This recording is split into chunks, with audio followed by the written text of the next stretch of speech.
My dear friends, मैं आपका प्यारा मित्र CK यादव और आप देख रहे हैं लाभिंस। मेरे प्यारे मित्रों, अगर आप मेरे चैनल पर नए हैं तो ज़्यादा से ज़्यादा लाइक करिए, शेयर करिए और सब्सक्राइब करिए ताकि मेरी नोटिफिकेशन सबसे पहले आपको मिले। तो आज हम सभी लोग नया टॉपिक पढ़ने वाले हैं जिसका नाम है दहेज प्रतिषेध अधिनियम। दहेज प्रतिषेध अधिनियम ये है क्या, पहले ये समझ लीजिए। जैसे कि आज के समय में देखते हैं डाउरी, ठीक है। आज के समय में डाउरी हर एक जगह फैली हुई है और हर एक व्यक्ति डाउरी के लिए प्रक्षेपण करता है, आंदोलन करता है कि डाउरी लेना चाहिए, नहीं लेना चाहिए, डाउरी लेने से ये हानियाँ हैं या डाउरी क्यों नहीं लेना चाहिए। तो आज का टॉपिक हमारा रहने वाला है डाउरी। तो चलिए बिना समय गवाए शुरू करते हैं दहेज प्रतिषेध अधिनियम 1961। आप देख रहे हैं लाभिंस। सबसे पहले इस अधिनियम का आउटलाइन देख लेते हैं। यह जो अधिनियम है वह सांख्यिक अधिनियम 28 के तहत लिया गया और यह 20 मई 1961 को पारित किया गया था, ठीक है। इसका शीर्षक क्या है? शीर्षक है दहेज का लेना या देना प्रतिषेध करने के लिए यह अधिनियम बनाया गया था। मतलब इसका शीर्षक क्या है? दहेज देना या लेना प्रतिषेध अधिनियम।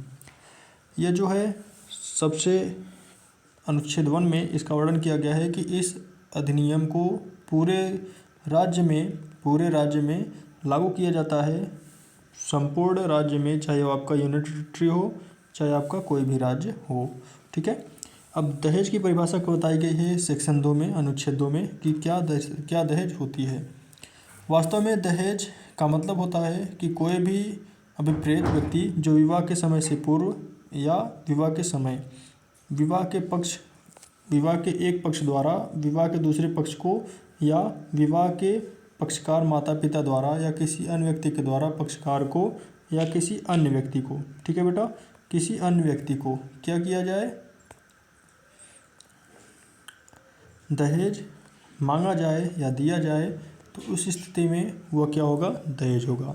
मतलब जैसे ए व्यक्ति हो गया, ठीक है, और बी हो गया, दोनों की मैरिज हो रही है और इस अवस्था में ए, मान लीजिए ए का एक मामा है जिसका नाम यम है और ये लड़की से, मतलब गर्ल से, बी से दहेज की मांग कर रहा है कि आप कम से कम 1 लाख रुपए दीजिए, ठीक है। तो इस अवस्था में जो ये पैसे मांग रहा है तो ये दहेज के अंतर्गत आएगा और इसमें भले ही वह किसी पक्ष द्वारा मांगी जाए, चाहे लड़की द्वारा चाहे लड़के द्वारा, वो सभी क्या इसके अंतर्गत आएगा? दहेज के अंतर्गत आएगा जो अनुच्छेद 2 में वर्णित है।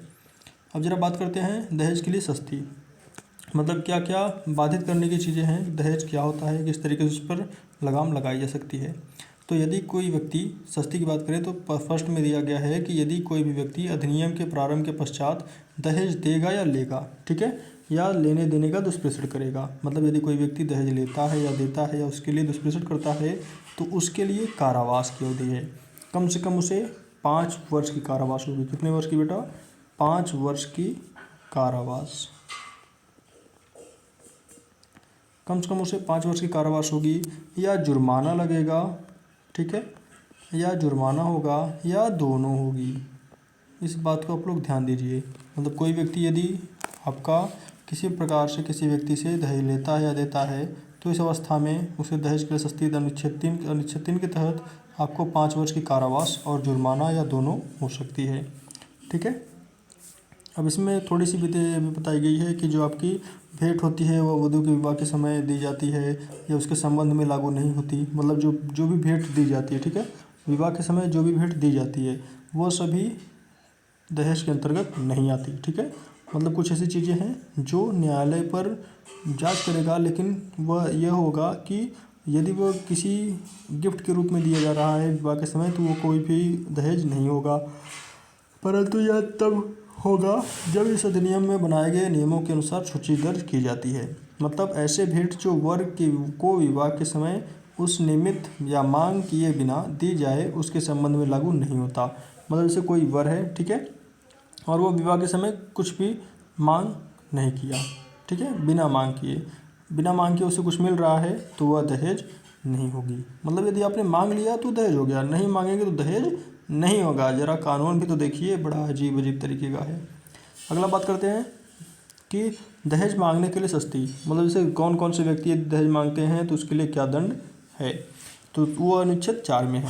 4 में क्या बोला गया कि यदि कोई भी वधू या वर या माता पिता या अन्य नातेदार या संरक्षक किसी प्रकार से दहेज प्रत्यक्ष या अप्रत्यक्ष रूप से की मांग करेंगे, मतलब यदि वो मांग करते हैं किसी प्रकार से दहेज की, तो इसके लिए वह कारावास से दंडित होंगे, और कम से कम वह कारावास कितने दिन का होगा, 6 माह का होगा, या जुर्माना होगा, ठीक है।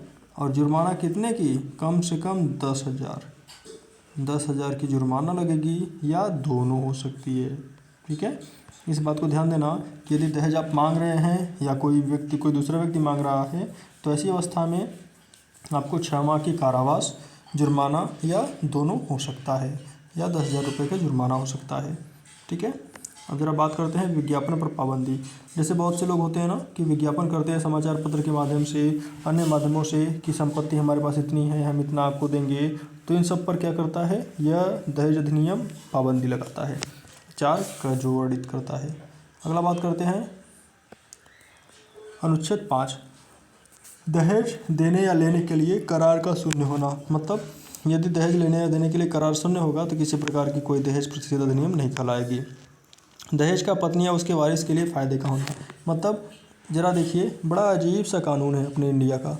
इसमें अभी एक में बात किया गया कि यदि आप दहेज ले रहे हैं तो वो आपके लिए दंडनीय होगा, लेकिन अभी देखिए यहाँ क्या कह रहा है 6 में कि दहेज जो आप ले रहे हैं वह पत्नी या वारिस के फ़ायदे के लिए यदि होगा तो दहेज नहीं होगा, ठीक है।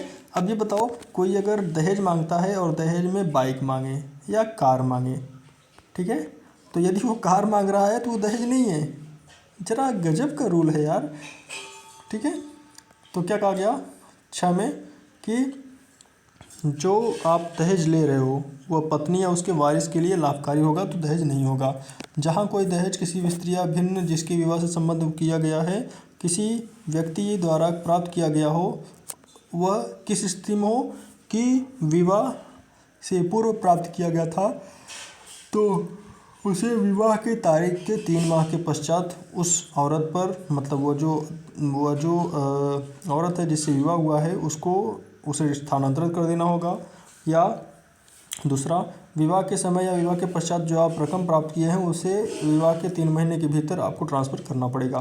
कहने का मतलब है कि आप दहेज तो ले सकते हो, लेकिन दहेज लेने का एक रूल है। क्या रूल है कि जैसे ए ने बी से शादी किया, ठीक है, और ए ने बी से शादी करके कार मांग की। क्या मांग की, कार। तो कार किसने मांगा, आपका ए ने मांगा, ठीक है, ए ने कार मांगा। अब इसमें बी के पिता कार दे दिए, ठीक है, कार अडॉप्ट कर दिए। अब यहाँ पर इशू ये बनी बेटा कि जब बी के विवाह में ए ने कार मांगा, ठीक है, तो इस अवस्था में ये समझने वाली बात है कि इसने कार दे भी दी। क्या किया, इसने कार दे दिया। जब इसने कार दे दिया तो यह जो कार है यह 3 माह के अंदर, ज़रा समझिएगा कि 3 माह के अंदर आपका स्थानांतरण हो जाएगा बी के नाम पर। मतलब बी को वह ट्रांसफ़र हो जाएगा एज ए प्रॉपर्टी, कि इसका मालिकाना हक किसके पास चला जाएगा, बी के पास, जो उसकी पत्नी है।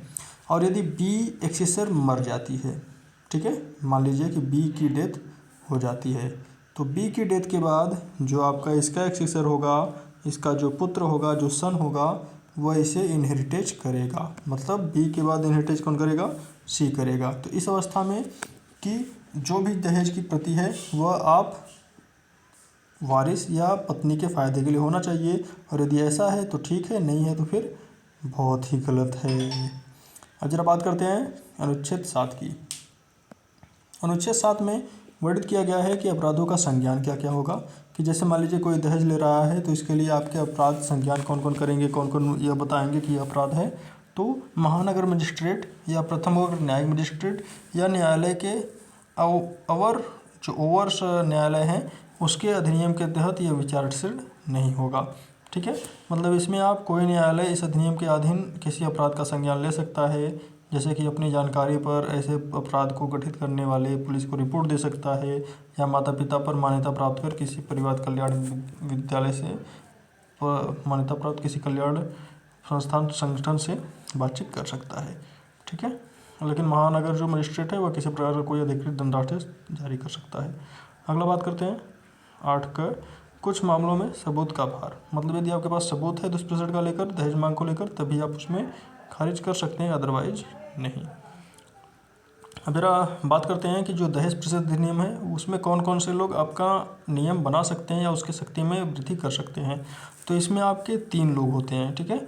सबसे पहले है आपका कोई भी राजपत्र के द्वारा, आपका कोई भी केंद्र सरकार, ठीक है।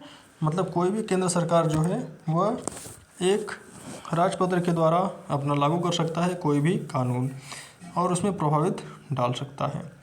और केंद्र सरकार के बाद आपका आता है मानव विकास मंत्रालय, वह भी इसमें कोई भी नीति बना सकती है। अब नियम बनाने की शक्ति की बात करें तो राज्य सरकार भी बना सकता है, ठीक है। कौन कौन बना सकता है?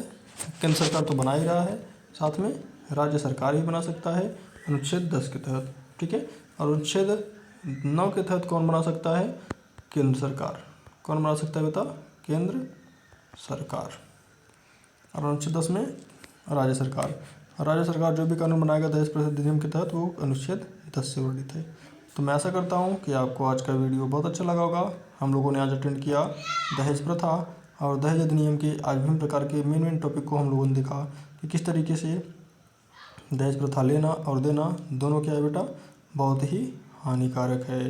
दहेज से हमेशा सभी को लाभ तो नहीं होता लेकिन हानि जरूर होती है। तो मेरे चैनल को सब्सक्राइब जरूर करिएगा। आप देख रहे थे ला बीम्स। मैं आपका प्यारा मित्र सीके यादव।